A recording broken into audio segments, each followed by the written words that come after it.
আসসালামু আলাইকুম ওয়া রাহমাতুল্লাহি ওয়া বারাকাতুহু। আলহামদুলিল্লাহি ওয়াসসালাতু ওয়াসসালামু আলা রাসূলিল্লাহ আম্মা বা'দ। সুপ্রিয় দর্শক, আজ আমি আপনাদের সম্মুখে সন্তান ভূমিষ্ঠ হওয়ার পর সন্তানের জন্য তার মা-বাবা, দাদা-দাদি, নানা-নানির জন্য করণীয় বিষয় নিয়ে আলোচনা করব। সুপ্রিয় দর্শক, সন্তান ভূমিষ্ঠ হওয়ার পর সর্বপ্রথম করণীয় হলো সন্তানের ডান কানে আজান ও বাম কানে ইকামত দেওয়া। তিরমিজি শরীফে বর্ণিত হযরত হাসান ইবনে আলী রাদিয়াল্লাহু তাআলা আনহুমা যখন জন্মগ্রহণ করেন, তখন রাসূল সাল্লাল্লাহু আলাইহি ওয়াসাল্লাম তার কানে আজান দিয়েছিলেন। তারপর সন্তানকে তাহনিক করানো। তাহনিক বলা হয় কোনো বুজুর্গ আল্লাহওয়ালার খেজুর চিবানো লালা বা মধু মিশ্রিত লালা নবজাতকের মুখে দেওয়া।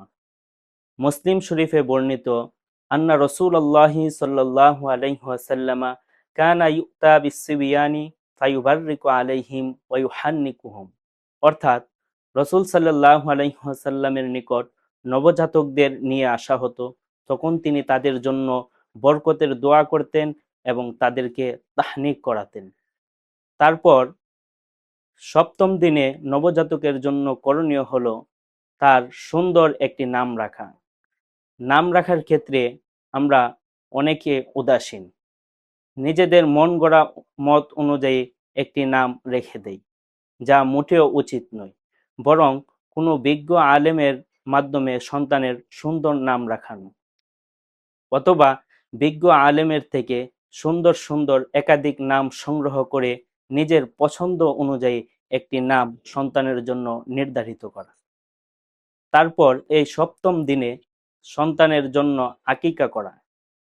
আকিকা হলো ছেলে সন্তানের জন্য 2টি বকরি এবং মেয়ে সন্তানের জন্য একটি বকরি জবেহ করা। এই ব্যাপারে আমাদের অনেকের একটি ভাবনা রয়েছে যে ছেলে সন্তানের জন্য 2টি খাসি জবেহ করতে হবে। কুরআন ও হাদিস ও কিতাবাদি গবেষণা করলে জানা যায় যে এই ক্ষেত্রে 2টি খাসি বা ছাগল জবেহ করা কোনো নির্দিষ্ট বিষয় নয়, বরং বকরি হলেই চলবে। আকিকা শুধু শরীয়তে একটি বিধান নয়, বরং তা সন্তানের নিরাপত্তারও মাধ্যম। বর্ণিত আছে রাসূল সাল্লাল্লাহু আলাইহি ওয়াসাল্লাম বলেছেন, আহরিকু আনহু দামান ওয়া আমিতু আনহুল আযা। অর্থাৎ তোমরা নবজাতকের জন্য পশু জবে করো এবং তার থেকে বিপদ আপদ দূর করো। তারপর এই দিনে সন্তানের চুল মুন্ডানো। কর্তিত চুলের ওজন পরিমাণ রূপা বা রূপার মূল্য সৎকা করা। হযরত হাসান ইবনে আলী রাদিয়াল্লাহু তাআলা আনহুমা যখন জন্মগ্রহণ করেন, তখন রাসূল সাল্লাল্লাহু আলাইহি ওয়াসাল্লাম হযরত ফাতেমা রাদিয়াল্লাহু তাআলা আনহাকে বলেছিলেন, ইয়া ফাতিমাতু ইহলিকি রাসাহু ওয়া তাসাদ্দাকি বিজিনাতি শা'রিহি ফিদ্দাতান। অর্থাৎ হে ফাতেমা, তুমি তার চুল মুন্ডাও এবং তার চুলের ওজন পরিমাণ রূপা সৎকা করো। সুপ্রিয় দর্শক, এই ছিল নবজাতকের জন্য মৌলিক করণীয় কতগুলো বিষয়। আল্লাহ পাক রব্বুল আলামিন আমাদেরকে এই বিষয়গুলো ভালোভাবে জেনে আমল করার মতো তৌফিক দান করুক। আমিন। ওয়া আখিরু দাওয়ানা আনিল হামদুলিল্লাহি রব্বিল আলামিন।